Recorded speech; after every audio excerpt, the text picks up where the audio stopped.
Mayong adlaw sa tanang tigpaminawan sa Marbais YouTube channel ug sa tanang nagsuporta gyud niini. Kini na sabi si DJA. Aniya na sab kita ron sumpayan pagbalik kini ngatong sugilanon ang imong handumanan.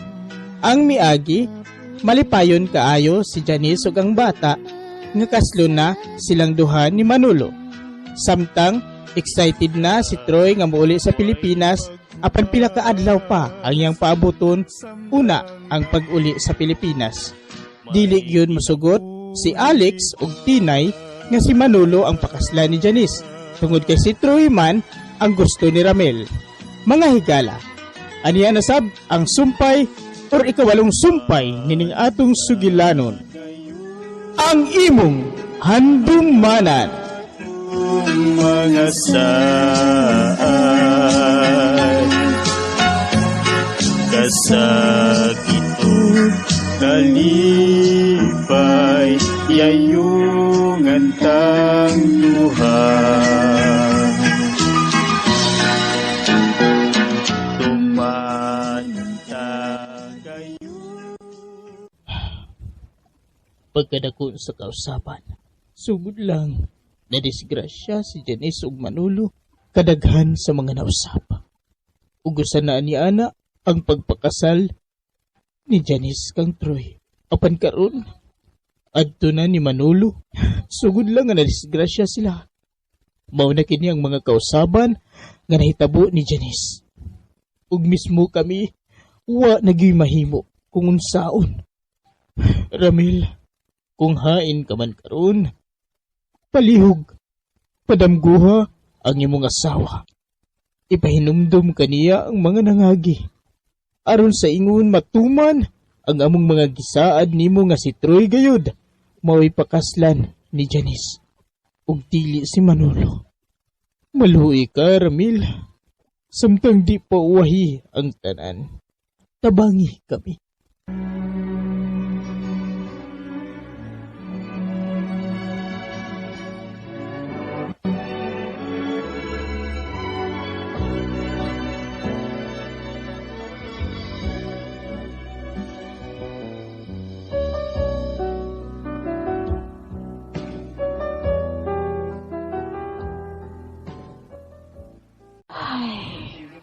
Nag-anam na kid kog kakapoy.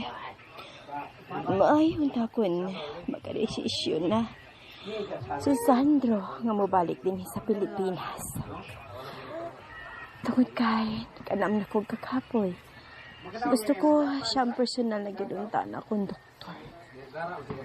Bayan tago sakit lang ni Ana, makanuhunan na yun ang akong adapted nga anak nga mao si Sandro. Tawad pa unta, Lord.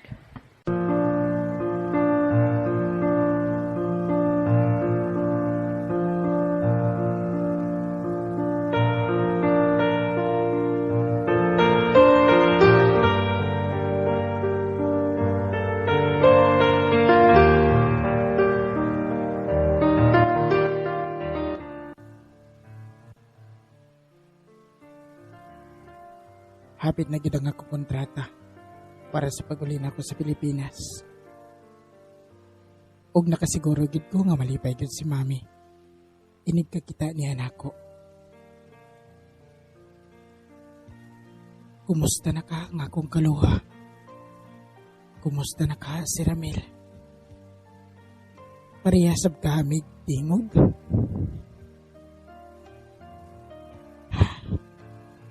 Apan nga nung gikulbaan ko. Nga nung gikulbaan man ko.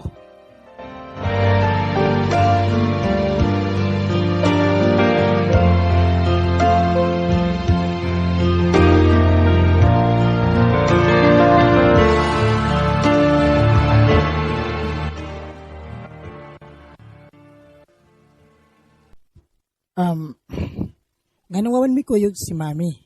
Di ko'y. Di mo gud siya ganahan, sir, nga mabiyaan ng iyang trabaho. Mao na nga kita na lang ang nagkuyog karon. Ako na lang ang misugat nimo. Mao ba? Mayo hinuon kay sige pa di report ang akong inahan sa iyang trabaho sa ospital. Oo, pero nag-under gid siya sir nga ikaw ang mamahimo niyang personal nga doktor. Ha? Oo ba? Ngano? Kumusta naman di si Mami? Naganom, nagyukaluyang imong inahan sir. Oh, ha? Sige Tigoy. Mas pa siyang pagpadagan para makabot tayo ta sa amo. Oh, sige sir.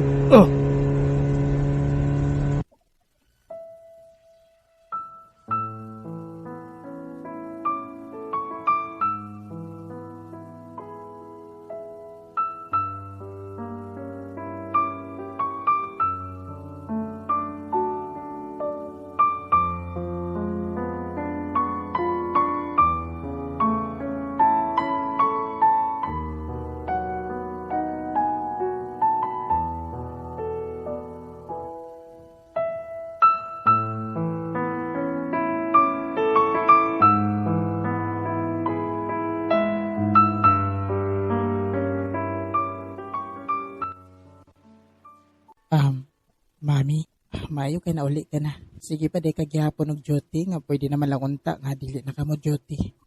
Og to di ay pasensya na kung wala dayon ko makaapas nimo. Daghan lang ko giasikaso dito sa laing nasod og importante kayo kini para sa atong mga negosyo nga biyaan dito. Ug isaad na ko nimo mami. Dili na gid ko mabiya pa nimo. Magkuyog na ta dinhi sa Pilipinas. Nga nakoy tao nga gibilin dito para mo manage sa atong mga negosyo. Ug magkauban na gyud kita. Salamat, Sandro. Nalipay ako.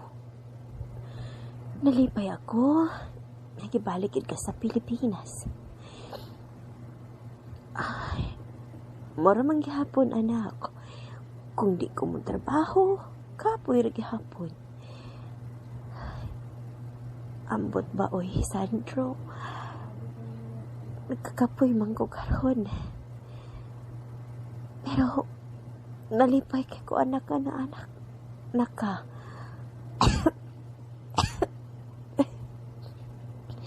Pero may man yung magsakit akong unak. Check up pa o niya ko, be, kung unsa gini akong gipamati. Wala man gid lagi ko magpa-check up og laing doktor, Sandro. Tungod kay ganahan man gid ko nga ikaw mo'y akong mahimong personal doktor. Unya, kumusta naman ang love life sa akong gwapong anak, ha?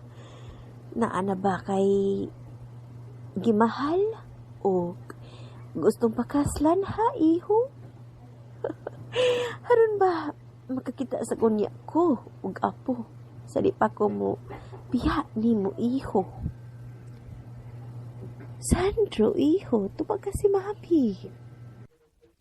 Sige lang mi. Ako na ang matiman nimo. Og ang kabahin sa imong gipangutana kung naana ba ko'y uyab, wala pa.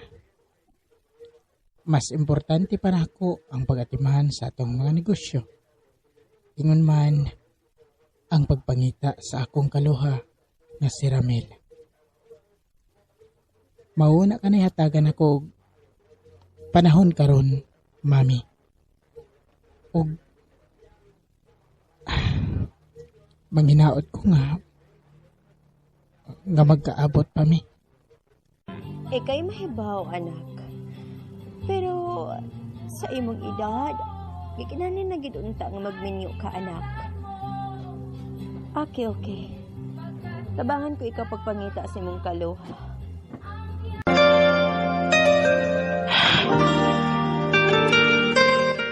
Sige lang, Mami. Mababot kita na yan ang butanga. O, salamat sa tanang mga suporta nimo. Nga rin ako, Mami. Salamat, jud kaayo. Nga bisag di ko nimo anak. Apan, imo gihapong gihatag na ako ang imong tanang pagsabot. Ang tanang pagpangga. Salamat, Mami. Sandro, wala na ako mag-isip kanyang tao. Tungkol kay, giisip ko na git ikaw akong anak. Sa ay na ko na ni ana.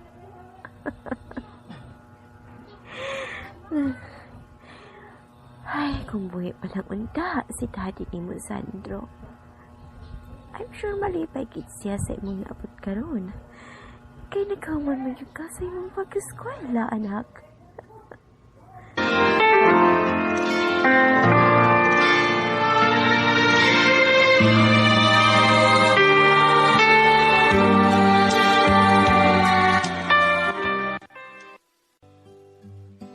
Mahal, pagmata. Mahal, asa naman ang imong gisaan ako. Nga imong pakaslan ang akong suod nga higala nga si Troy. Apan nga nung karon na usab ka man sa imong mga gisaan nga rin ako. Matod mo, tumano ni mo kining tanan, mahal. Please, tumana. Tumana ang imong gisaad aron makapahuway na ko, mahal. Aron makapahuway na ko. Aron makapahuway na ko. Oh, ayaw. Ayaw magpalayo. Ayaw kumiyain. Oh.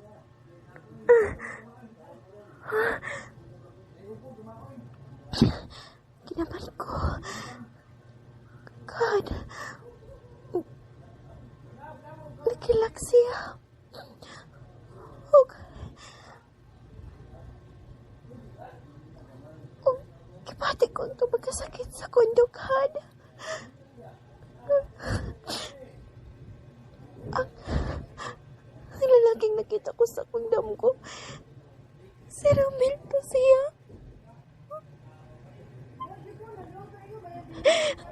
Mahal. Mahal, sorry. Wala man gud lagi ko'y mainom tupad. Wala ko'y mahinumduman sa akong gisan. Si Manolo naman ko na ako'y nailhan. Sorry, ma.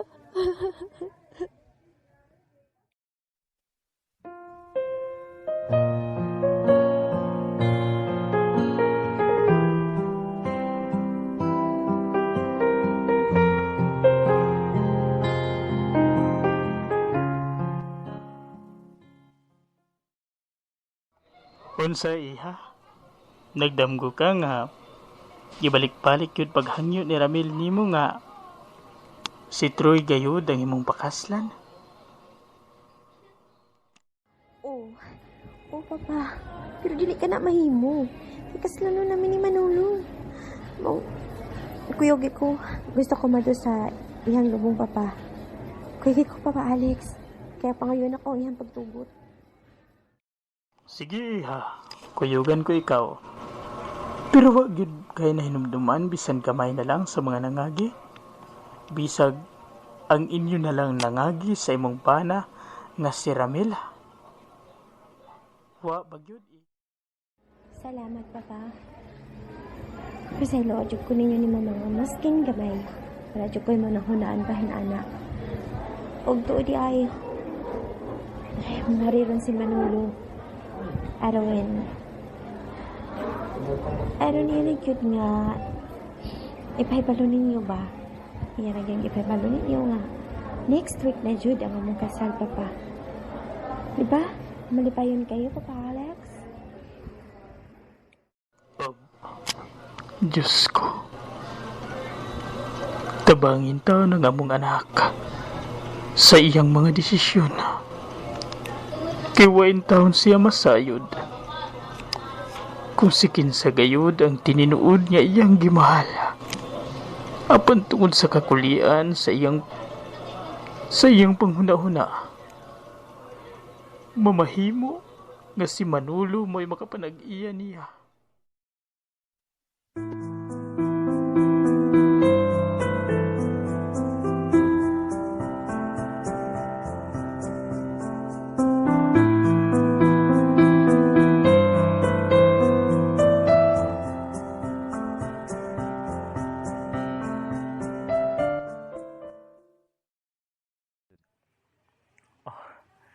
Janice. Excited na ko nga makapanuri ta ugma. Kinahanglan makasugod na taog pamalit sa atong mga padaliton. Alang sa atong umaabot nga kasal. Janice. Oh.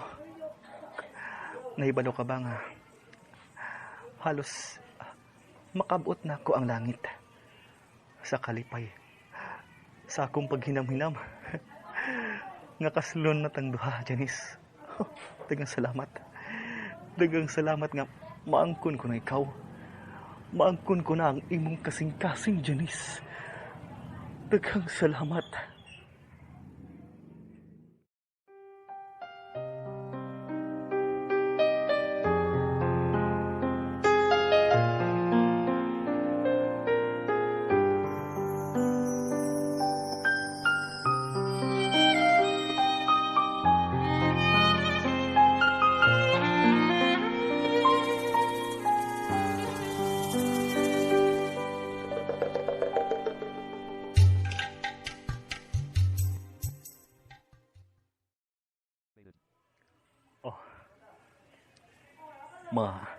Duha na lang kadlaw kag muli na ko sa Pilipinas.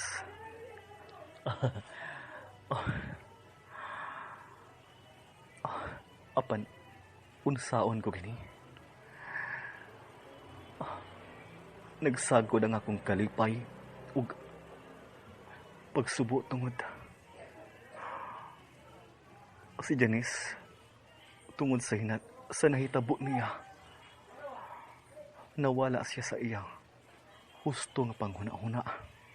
Ukong iyang pagka-amnesia. Dili ko mapahanugutan na madayon ang kasal nila ni Manolo. Apan unsang akong buhaton. Ang akong buhaton. Unsa ba ang akong angayan nga pagkabuhaton ni ini? Ginoo ko. Tabangi ako. Tudluoy ako sa angayang kong buhaton, Ginoo. Tabangi ako, o Ginoo.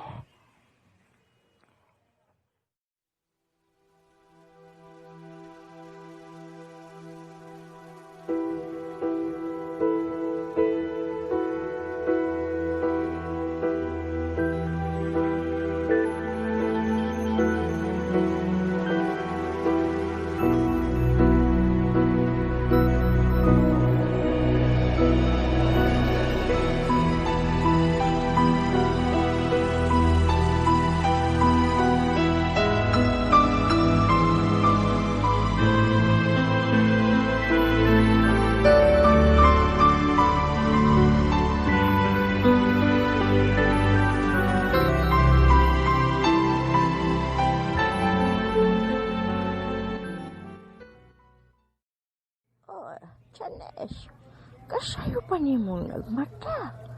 Mulakaw ka? Kuan. Dili ma. Nilakaw naman ni Papa kagahapon. Ato o di ay. Di mo nalakaw siya mong amahan. Dito sa lubong ni Ramil. Anak? Nakinumdum ka na ba ni Ramil? Nga imong bana? Wala. Pero, nananghitan ko niya. Napinyon ako ni Manolo. Pero, Janice, ang gusto gyud sa imong bana mako si Joy. Unta lagi ma. Pero wala mo gud kong kahinumduman ng Troy. Magkani ko makinumdum ninyo. Oh, anak. Mahaya ko ba? Supportahan na lang ko ninyo, okay? Janice.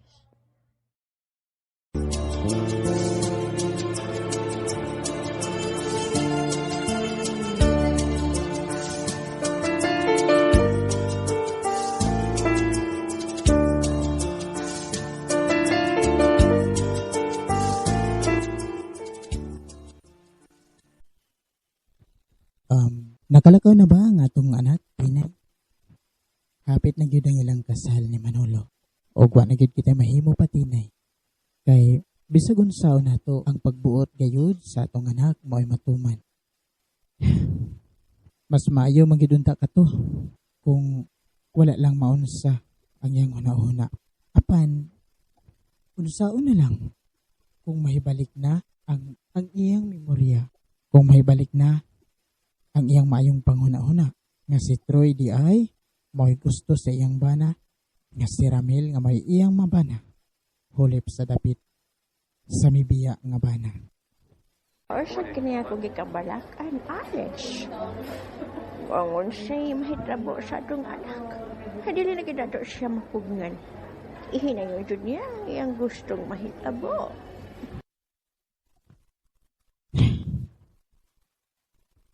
Magampo na lang yun nga magmalipayon ang atong anak nga si Janice Tinay. O tuod ay nanawag na ito si Troy ganina nga sa sunod adlaw muli na siya diri sa Pilipinas. O nasayod na po siya sa tanan nga nahitabo ni Janice. Mismo gani si Troy nabalaka usab. Kayon sao na lang kung mabalik ka na sa iyang memorya si Janice. Kung di na siya makabuhi pa ni Manolo, unsao na lang, Tinay.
Ug niabot na ang adlaw nga nanglaag si Janice ug Manolo aron sa pagpamalit sa ilang mga kinahanglanon sa ilang umaabot na kasal.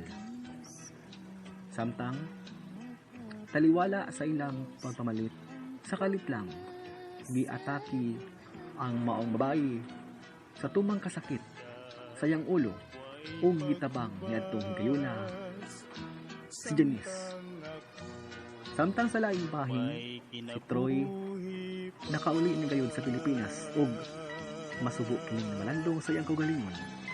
Kung unsa bagyod ang angayan niyang buhaton ug mao kini ang masunod ng mga eksena sa atong sugilanon.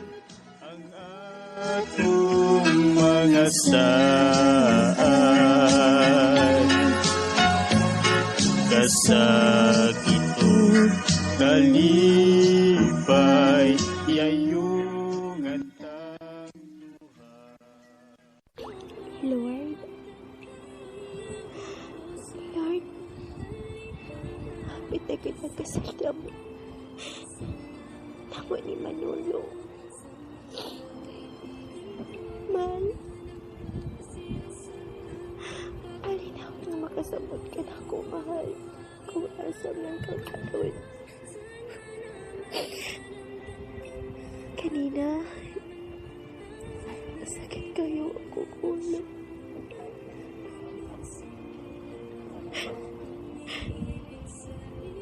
Pero pagkawala sa sakit sa akong ulo, wala siyang pinayang tugtugan, bisan kapay. Sorry, mahal. Hanggang si Troy magiging mong gusto na akong mabada. Hindi kita ko siya manaw.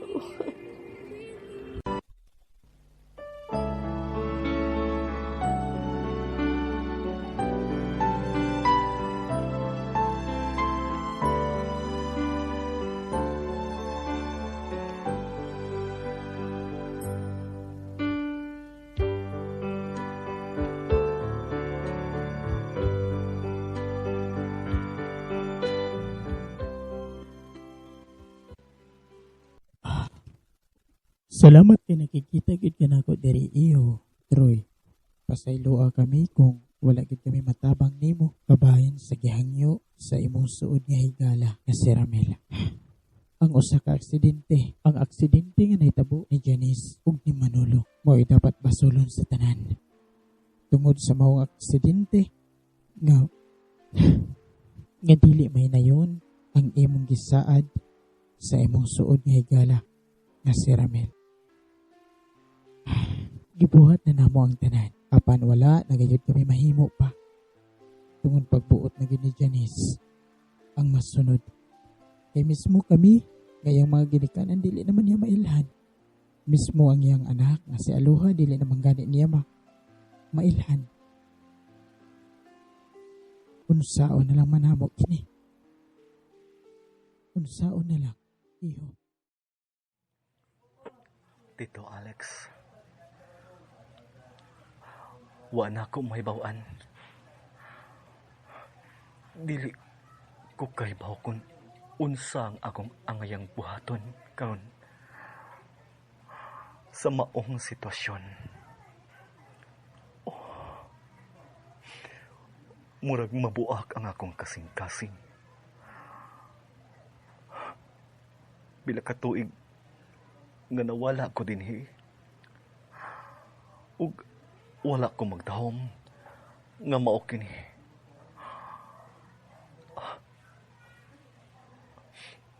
Nga dinhi masangko ang tanan, Tito Alex. Nasayod ka, Tito Alex. Nga hilabihan ang akong gugma dinha ni Janice. Opan, unsa pa'y gamit ni ini. Unsa nga kung maayong himuon karon, Tito Alex. Unsa man. Ayaw pagpakawa sa kaglaong iho. May panahon pa. Manghinaot lang kita nga sa dili pa moabot ang kasal nila ni Janice ug Manolo. Adunay mga kausaban nga mahitabo. Ug manghinaot lang ko. Nga ni anang higayuna makahinumdum na gyud si Janice. Makahinumdum na siya sa tanan.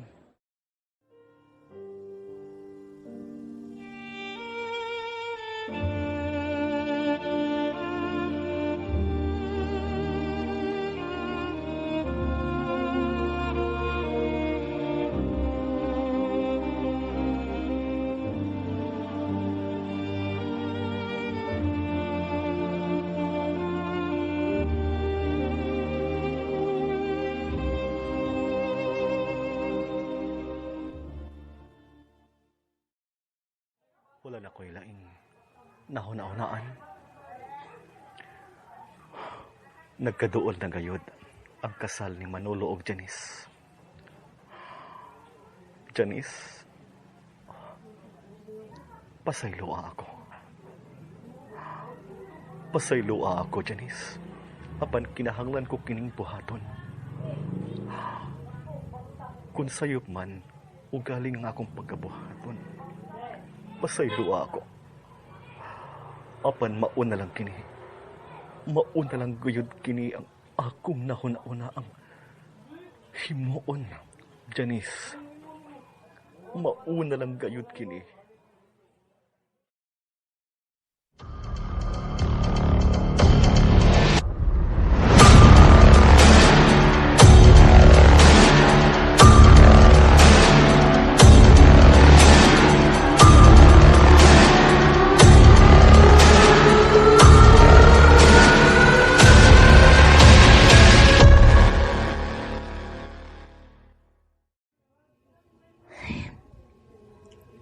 Hapit na kitang kasalamu ni Manolo.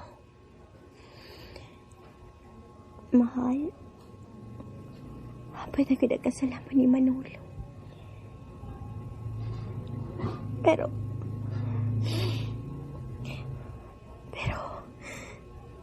bis kung saan dyan ako kuna-una. Wala dyan ko mahinamduman, mahal. I'm sorry. Kung magpakasal ko ni Manolo. Si mama at papa. Diligid sila ganahan ni Manolo. Pero gusto kong malipay. Pag malipay ko na si baby. Lord, kung sa'yo pa niya akong desisyon, nabahagi ko. Ayoko pa sagdi. O kinaot nga. Nga makasabag traunta ng kinganlan og joy. Natog pa man ni si Baby Aloha. Kawasa ko. Oh. Kinsa ka na nga. Sakyan na nga nagko-park sa kawas. Hindi na ko pamilyar. Oh, si Papa Alex, kawas siya. Siya ka? Si Troy?